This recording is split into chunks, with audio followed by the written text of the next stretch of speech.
So thanks for joining us for another Battle Weapons chat regarding mashups and all sort of sample-based productions. This episode, I'm joined by Dunproofin, who's one of the first releases on Battle Weapons. So could you introduce yourself to us? Yeah, hi, my name is Andy Dunproofin. I'm an old school mashup maker, or as we used to call it, bastard pop maker, bootleg maker. How you all doing? Excellent. So I don't know how long ago you made it, but do you remember how the Battle Weapons track came together, or was it like for a project, or was you just doing stuff in that genre? That's a really good question. So I started making mashups maybe around about 2000, so a while ago. This particular mashup, I think the first version was in 2003 or 4. The one that Battle Weapons put out was actually the third version, I think. Um, So there was a club that had the mashup scene as a nexus in London at the time, and I have to excuse my French. The club was called Bastard. It was a tiny little sweat box of a club in London, and I went to go and see a couple of DJs play mashups on that evening. And the very next day when I came back from London, it really inspired me, and I thought, right, I'm going to make something that they would play there. Right. So I thought, I'll take that Clash track, I'll take that Stevie Wonder track, see if they work together, and they did. And it's probably in the first version, one of the quickest mashups I ever made. It must have taken about an hour at most. But Right. I thought as soon as I heard it, I thought, hang on, this is actually not bad. And I put it out. Um, the website it was on got maxed out. I had no storage left on that. So thankfully, somebody mirrored it for me and it just traveled from there, basically. Right. Because I remember when I put it out, a friend of mine did say, "Is this the one that's been around for years?" And I was like, "Yeah, I think so." I mean, I didn't know much about it. Um, okay. I mean, I do think with mashups that I think that's the key. I've always said to once I start working with people, if you're putting something together and it doesn't go together quickly, sometimes Totally. just move on. Do you know what I mean? Because otherwise you can be forcing it, and usually the result isn't great. You know, it's the ones, all the stories I've heard of the most successful, whatever they are, original songs or mashups or remixes, is when it does come together well. And I think there's probably something about that, you know?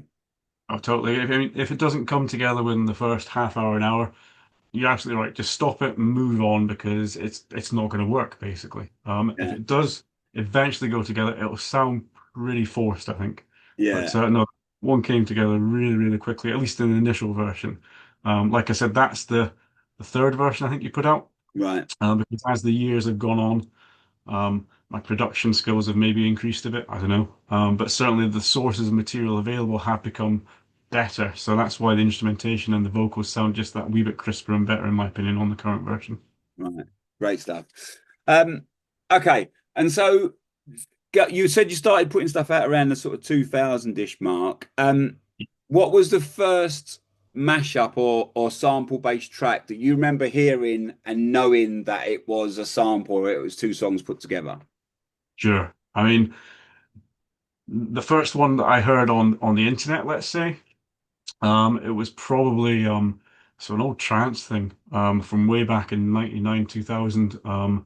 It was Jennifer Lopez of all things, and Heart of Asia, an old trance song, Oh, and somebody put okay. the two together. And at that point, late 90s, I was still playing the trance DJ, and then kind of got bored of it. Um, and then it just started going. Oh, I like these mashups, these bootlegs. Let's play some of them. Let's play some more of them. Let's play. And before you know it, I was playing mashups all the time, basically. Right, okay. And where did you hear that? Was it a club played it, or was it someone sent it to you on the internet, or? Found it on an old. This is actually before forums were a thing. An old internet site called Home of Music. This is going Right, way back. okay. Um, and they didn't call them mashups. They called them synergies. That's how long ago it was. Um, I've I never think it heard was. that phrase. Yeah, I know. I think it was a Canadian who ran the site. I'm not sure, but anyway, Right. yeah. They started featuring more and more, but largely on a trance basis. But I sent them one of the very first mashups that I made, which was basically, I would say 90% done on two turntables because I didn't have the technology at the time. Yeah, yeah, Um, Basically, a Daft Punk to funk, yeah. which everyone knows. And Eric B. and Rakim, I know you got soul because on the flip of that, there was a very, very basic version with just a kick and a snare and the rap, Yeah, and they're roughly okay. the same tempo anyway. So it's literally playing them together on a turntable and a little bit of editing afterwards just to make it sound, a bit better. But I sent them Right. that. That was my first published mashup on the internet, and that must have been 99, 2000. Like, I'm not exactly a long time ago anyway. Right, right. Because there was a few versions of Daft Punk, the funk with vocals. One of them was, I think it was U2, and it was either Yeah, I think it was Within You with that. No, there was a U2 song mashed up with Daft Punk, and the one that I always used to play was there was a version of Madonna's Music yeah, with no, I with remember the that one funk, and very well. that was really well done, and that was again, it was early days of mashup, so people thought you were doing it live. But yeah, I remember that being. I've not heard. We were talking about this before we started the interview about the whole well-known ones together, and Eric B and Rakim, and I don't think anyone else has done that. I can't think of that being done before. It's not very difficult, let's say, because it's a hip hop a cappella, so you don't have to worry about tuning or anything like that too Yeah, much. yeah, okay. But it was one of the first ones I did basically. But I remember playing vinyl mashups way before that. I mean, you have to excuse the name of the group, but this is what they call themselves, Pussy 2000. They put out a couple of Yeah, well, there's a yeah, on the blue label, and I used to hammer the blue label especially, which was the Clash with All Right, yeah, the Ghost song. I used to hammer that when I was DJing as well because they were just great songs, and they yeah, sounded like mashups if you knew what the songs were, but they were still accepted by everyone who was listening in the club crowd as well. yeah. And I used to find as well is that in those days people didn't understand what was going on, so they thought you were doing it. So there was I there's didn't. yeah. But a lot of people in the crowd would have not known what was going on, known it was a bootleg, and would have thought he's really clever. He's put those two songs together and they work really well. Yeah, yeah. Um, okay, so and also we've added a new question, which because you mentioned it earlier, and I thought it was a good one to ask. So what is it? What do you feel makes a good mashup and or sample based track? So for me, for a mashup anyway, um, you've really got to know it's a mashup. And by that I mean you've got two songs or more that you know are separate songs in their own right, and they suddenly Right, come to make something better than the sum of its parts. If you're going to do, I don't know, an a cappella against an anonymous dance track, there's no point because everyone will think it's a remix right, if the track's not well known. But if it's two well known songs and they have to be better than the sum of the parts, I think, right. then people are going to appreciate it as a mashup. Because again, we said sort of before time, my thing with it is sometimes if you've got two and they work, but one of them as soon as when the second one comes on and you're disappointed that it's on, so it's not Yeah. like you say, it's not better than what normally comes on, then people are Yeah. like, I thought it was going to be the original, and then yeah, so that's a good point about the mashup scene. Um, okay, and again, going back to probably the early history, Yeah. did you ever hear a mashup or a sample being used and think, I should have done that, or I wish I'd done that, or even I wish I'd found that sample before they put it out? Oh, frequently and often. I mean, one of the key influences that I had to really start doing mashups in a big time was a mashup maker called Go Home Productions. Now, if you're Oh in the yeah, you know very well, really good, um, really good. Mark is a kind of genius in my opinion. He just comes up with these combinations, and the one that really, really struck me was he did obscure stuff. XTC, making plans for Nigel, with Oops by, oh, I can't remember the name of the vocalist. I know What R&B vocal. tweet? Was it tweet? Yes, that was it. Yes, yeah. Over Twitch up over on my head. It was a Timberland production, but it was an a cappella of it. Yes, yeah, Right. totally. And holy crap, where on earth did you come with that? I mean, totally taking a British, I mean, you can't get more British than XTC basically, and an American R&B, putting them together, and this is what I'm saying, it sounds so much better than the sum of its parts. I was Yeah, just like, yeah, wow, this is just wow. And I was thinking, I wish I had the imagination to do that. right. I mean, sometimes though, that again comes from probably his background. Like I think that, if you were brought up listening to reggae, it would be Yeah. natural for you to go to reggae to do the mashup things. You know what I mean? But whereas with him, it's probably his influence music is probably British, whatever that would be classed as, pop I, punk I or think I think post he's just punk. one of these guys who just music flows through him all the time. I mean, he used to be in a shoegaze band, I believe. So Oh, really? go from shoegaze through to mashups through to dance. There you go, whatever. Yeah. Although I think having that background in a band, because well, I used to call it tone deaf, but then people point out it's not tone deaf, it's key deaf. But because I didn't used to be, I've paid for records to be put out that are completely out of key through not Yeah, knowing how that all works. And now I rely on other people. And like we said earlier, I rely on Serato to tell me that's kind of in the right key. You can yeah, probably nudge it a little bit. Whereas when I first started, I understood that hip hop didn't have a key, but anything else I knew was I had to go and ask someone else if two songs work together or not. Which going for but his productions, I can't think top of my head, I can't think of it, but I know that he out of that whole mashup scene, there were certain people that the moment you saw their name, he just knew it'd be you good. you knew that it was gonna fit like a glove. Yeah, yeah. Um, okay, which sort of, I mean, it brings on to the next question, but we're going to ask it anyway in case there's other people.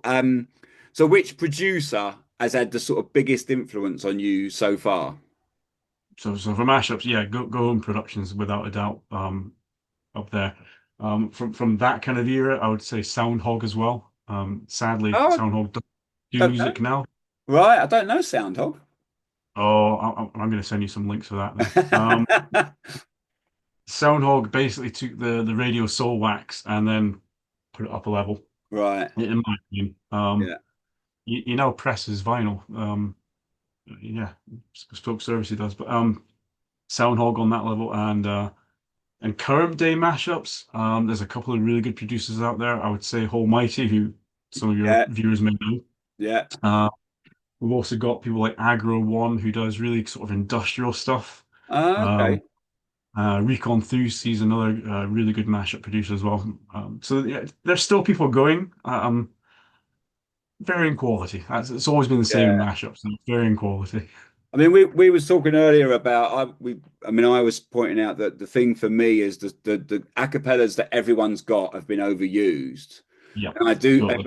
and your point was that there was a time when it was a limited amount of acapellas, and I agree with that. But I think nowadays there's so much stuff that is available, but there's also so much stuff that is becoming available that I think that the current ones have got so much choice, but it's a little bit like the internet. So these kids have got Spotify, but if you Yeah, say, okay, well then play me a song, they go, oh, I don't know, and they've got too much choice. So it's yeah, almost like the part of the thing nowadays is that people like us are the ones who are going, okay, well look, there is a million mashups out here, but look, these are the ones you want. I've chosen these. You know what I mean? These are the ones that so it's almost like we're filtering down from too much choice to give people, more of a sort of finer sort of point to it.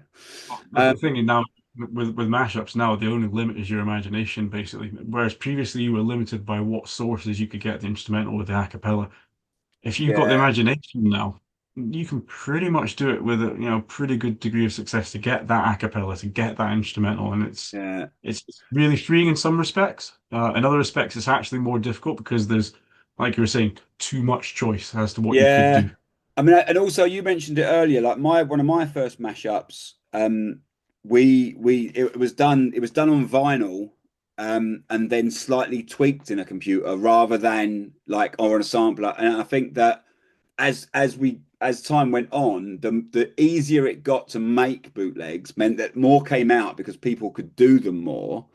But Yeah, like you say, varying quality. Like back in the 90s when I started putting out bootlegs, there was only not everyone could do it, and also the amount of money it cost meant that not everyone, people hadn't made a mashup on their phone or on their laptop and released it to the world because they had to go to a record place and press it, and that cost money, which people weren't as brave to do. yeah. Like you say, Yeah.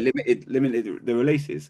So the next question is usually favorite label, but what I think just to slightly tweak it, if you have got historically a record label that stands out to you that you want to mention, then that's great. But what I'd also think is, because your take is slightly unique, is can you think of like mashup either forums or groups or collectives that stood Okay. that stood out, because we talked about some earlier, but I think it'd be good to say it on camera as well. We'll get the record label out the way first. Okay. Mo Wax by far. Okay. Just everything they put out, I was like, gotta have that, gotta Right. have that. Um, on the less sort of trip hop side, I guess, back in the day, Fresca Nova. Oh yeah. Uh, Matt Cantor is a genius as far as I'm concerned. Right. Again, a lot of stuff he does is kind of obvious, but his productions and his history, going back, to the Rebel MC stuff he did and through the freestylers, obviously, Yeah. chef's kiss. Okay. Um, for mashup, okay, so the the daddy of them all, I guess, is an old forum called Get Your Bootleg On, which doesn't exist now, but a Yeah. lot of the early mashup scene from the early 2000s, we came from that board. I can't remember how I heard about it, to be honest, but I just ended up on there. Um, I made personal friends through that board. I was a best man at one of the guys' weddings that I met from that board. So, Wow. it's changed my life completely, that board. Yeah. Um, these days, Discord is where it's at. Right. There's a Discord called Crumple Bangers, and Right. that's where most of the mashup people live nowadays. There's also a website kind of associated with it called remix.audio, and you'll find a lot of current mashups are hosted on there. Right. Um, Bandcamp as well, but you have to do a bit of searching sometimes for some of those mashups as well. Yeah. But Yeah. Okay. online resources, certainly that's where I'd look these days. So I'm reading the current book I'm reading mentions the James Lavelle and the story of Mowax and stuff. And I remember stuff coming out. And I think that the thing that stands out for Mowax is because it was like, was it the guy called Future 2000 who did all the artwork? Yeah, 2000, yeah, yeah, Yeah, yeah, and I yeah. just think that it for me, it was the first time you had this kind of coming from that geeky mentality of this is a really cool art piece and we've got these guys. So musically great, but there are lots of labels that do it musically. But I think for me, what stands out with them is it was the whole package. It was the artwork was at like limited edition, great artwork, stood out on the shelves. Everything they So, sort of at the time, everything they touched was just on point, like the funk mob stuff. And then obviously DJ Shadow coming through. And I think DJ Shadow became like just everyone that looked up to him was because it was everything he did. He wasn't using the funky drummer break. He wasn't, he was using completely rare, really like took a lot of people years to find the samples he was using. I You know, mean, I'm not unique in this opinion, but introducing is just mind blowing. Even today, how on earth he came up with that, I'll never know. yeah, Just a masterpiece. yeah, no, yeah, good point. Okay, and the next question is with the sort of, and I was reminded of it last night, how stems have become so easily available now through AI and stem extraction and the whole Serato thing, and I'm sure other computer stuff does it as well. What what do you think the effect of that will be, or what are you seeing the effect of that will be? It's a really good question. I'm using it myself, so I have to be careful. I don't become a little bit hypocritical here. Um, but it's democratizing music making to an extent. Right. If you have the imagination, you can do it. Now that's a good and a bad thing because if you have good ideas and you think yeah, I can do this, but I need to get that particular acapella, I need to get that particular instrument, I need to get that bass line or that piano line. Yeah. And the imagination is your limit. If you're not good with it though, and you have this technology, some of the results can be dreadful, to be honest. Right. Um, so it's a tricky one. It's a really tricky one. But you know, quality shines through itself anyway. In my opinion, music is so readily available for everybody these days anyway. It's what you like. Yeah, it's the saying, "Don't yuck my yum." Basically, if you like it, you What? like it. Wait, was the phrase? Don't yuck my yum. Right, I've never heard that. Did you make it up, or was that an actual saying? I heard a couple of people say that, don't yuck my yum. I might like something, you might hate it, but you know Well, no, what? I'll get the phrase. I've never heard it. Okay, all right, carry on. Sorry. But, yeah, I mean, going back to what we are saying about DJ Shadow, Cold Cut as well to an extent. This is a little story from my background. When I was studying, the internet didn't really exist. It had just sort of Right, been born. Yeah, I'm that old. So I did my dissertation at university on sampling, right, um, okay, which I think I'm at the time must have been the only person to have. Uh, I bought it. I didn't copy it. A copy of introducing to submit with a dissertation. right. Um, but also had Matt Black as original source. He gave me an interview for that, which was really sweet. Oh, Um, wicked. but at the time, the internet hadn't been born, and they had a really interesting sort of problem here because my tutor said to me, "You need to think about the internet here because what people are doing here is they're making copies every single time they look at the internet. How is that affected by copyright? Oh, It's not okay. being solved because you're Yeah, still doing that. So it's the whole thing about democratization. All this copying goes on all the time. You don't even realize it. But is it a good thing? Is it a bad thing? Or is it just the way we are now? And the music's the same. You have all this information you can copy, you can source, you can sample, and what you do with it is your imagination. You get good stuff, you get bad stuff. It's a tricky one. It's a tricky one. yeah. I mean, I my it's the AI thing. I think is still developing, and but I was shown last night. There's a trick that Serato does where when it first started, you had to load the song into Serato and it would do the stems. Yeah. Whereas now you can do that on the fly. And I didn't know Why? this until last night, until a guy just done it. And I went, "Did you just take that and make it a cappella, or have you got that on a separate track?" And he was like, "No, you just push that button there." And I was like, "Oh, I didn't know it did that."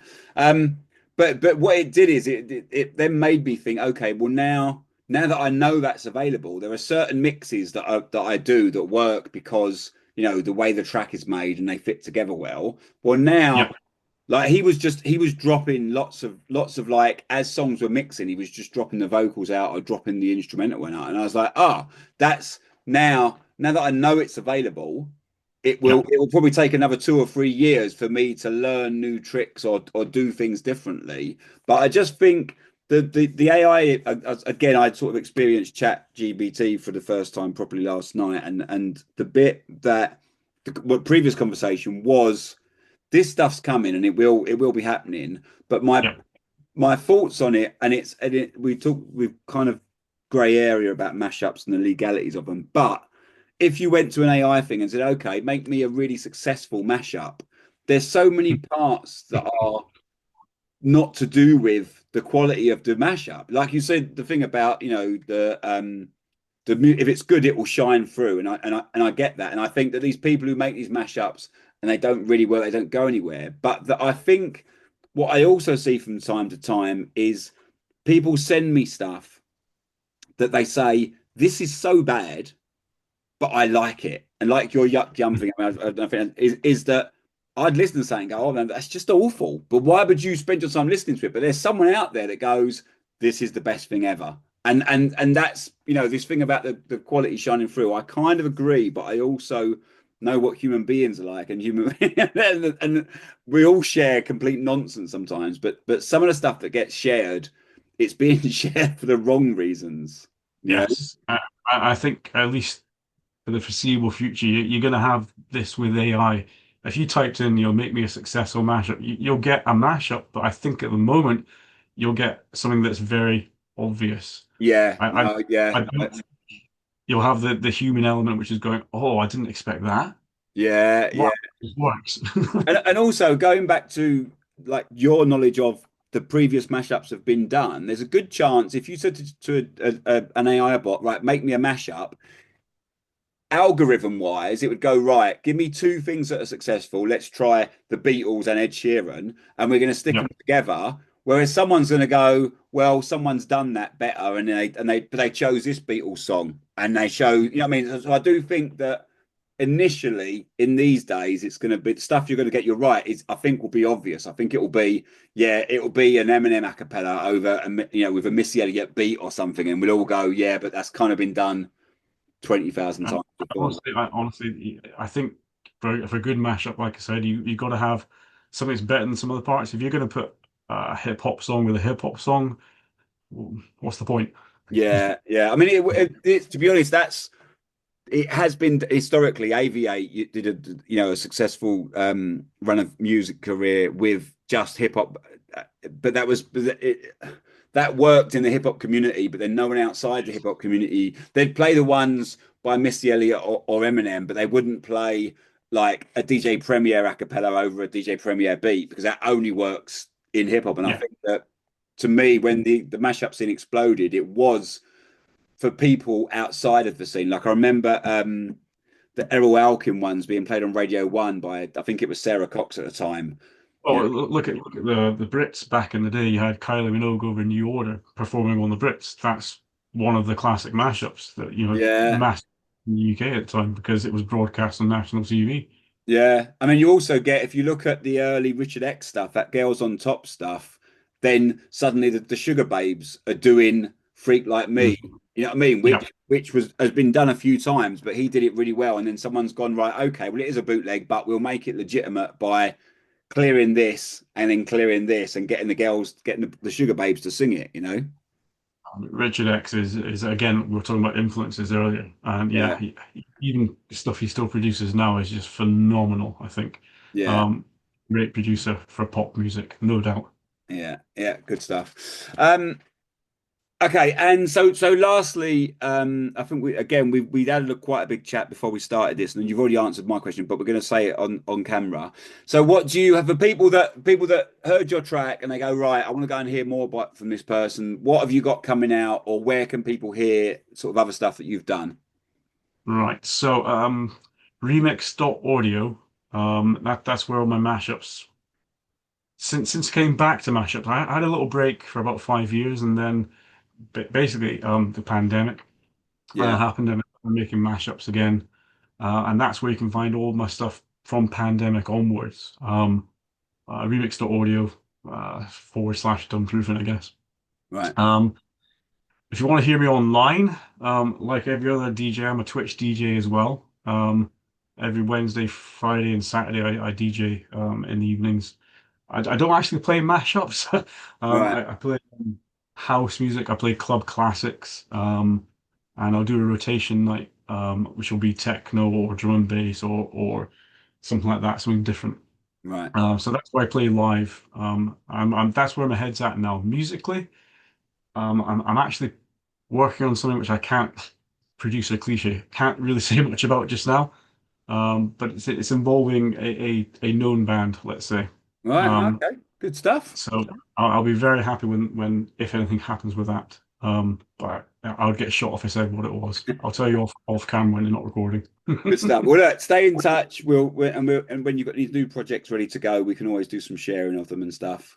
Um, Yep, so thanks for joining us. It's been really interesting. And what we will also do is for the people listening, we'll try and get as many of the mentions into the descriptions underneath. And yep. we'll do some tagging and stuff so you can, for those of you who want to go and learn more about the things that Dunproofin's mentioned, you can do it that way. All right. Thank you. Thanks very much. Thanks for joining us. Thanks, Aldo.